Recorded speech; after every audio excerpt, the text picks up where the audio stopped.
How to change Instagram currency. Hi everyone, it's Sophia to assist you today. Without any delay, let's jump right in.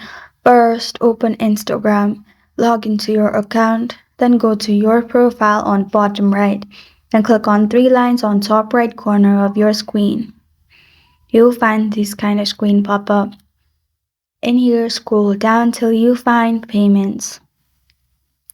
Simply click on add payments. Click on payment methods.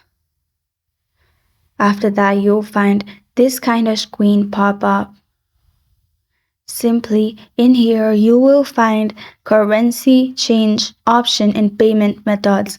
It is not available in my device. It may be available on your device in payment methods. Simply click on payment methods and then you'll find currency change option. This is how to change Instagram currency.